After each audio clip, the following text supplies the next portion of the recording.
আমাদের চিন্তা আমাদের মস্তিষ্ককে পরিবর্তন করে।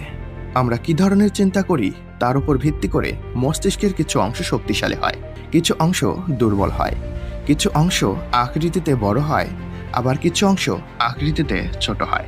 শুধু তাই না, চিন্তা আমাদের অন্যান্য অঙ্গের উপরও প্রভাব ফেলে।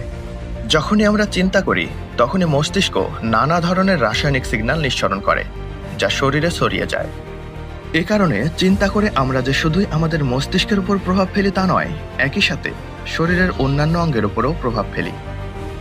দীর্ঘ সময়ের দূষিত চিন্তা আমাদের হৃৎপিণ্ড, কিডনি, লিভার দুর্বল করে দিতে পারে, নানা ধরনের শারীরিক সমস্যা তৈরি করতে পারে। প্রায় ৩০ বছরের গবেষণা থেকে দেখা গেছে যে মানুষের চিন্তা এবং ইচ্ছা আসলে একটি বাস্তব কিছু, যা মানুষের শরীর এবং আশেপাশের উপর প্রভাব ফেলে। চিন্তা যে শুধুই কিছু একটা জিনিস তা নয়, বরং সেটির সত্যিকারের ভৌত প্রভাব রয়েছে। আমাদের প্রতিটি চিন্তা এই মহাবিশ্বে কিছু না কিছু ঘটায়। এপিজেনেটিক্সের একটি গবেষণা থেকে দেখা গেছে যে চিন্তা আমাদের জিনকেও পরিবর্তন করে দিতে পারে। আমরা যা চিন্তা করি তার প্রভাব ক্রোমোজোমের এক বিশেষ অংশের উপর পড়ে। আমরা যত বেশি নেতিবাচক চিন্তা করব, ক্রোমোজোমের ত্রুটি তত বাড়বে এবং আমাদের শারীরিক সমস্যাও তত বেশি হবে।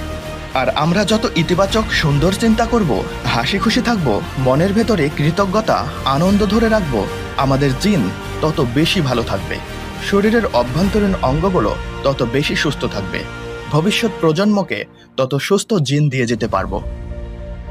নিয়মিত দীর্ঘ সময় কৃতজ্ঞতাবোধ ধরে রাখা মানুষের জন্য কত উপকারী তার উপর বহু গবেষণা প্রকাশিত হয়েছে। সুতরাং আমরা দেখতে পাই যে চিন্তা শুধু আমাদের মনকেই প্রভাবিত করে না, এটি আমাদের শরীর এবং সমাজকেও প্রভাবিত করে। আমরা সুস্থ থেকে সমাজে ইতিবাচক কল্যাণ কতখানি রাখতে পারবো তা অনেকখানি নির্ভর করে আমরা সারাদিন কি চিন্তা করি তার উপর। কেউ যদি সারাদিন দূষিত চিন্তা করে, তাহলে সে নিজে যেমন অশান্তিতে থাকবে, তার আশেপাশের মানুষকেও অশান্তিতে রাখবে। তাই চিন্তা কোনো হেলাফেলার বিষয় নয়, এর জন্য অবশ্যই আমাদেরকে দায়িত্ব নিতে হবে।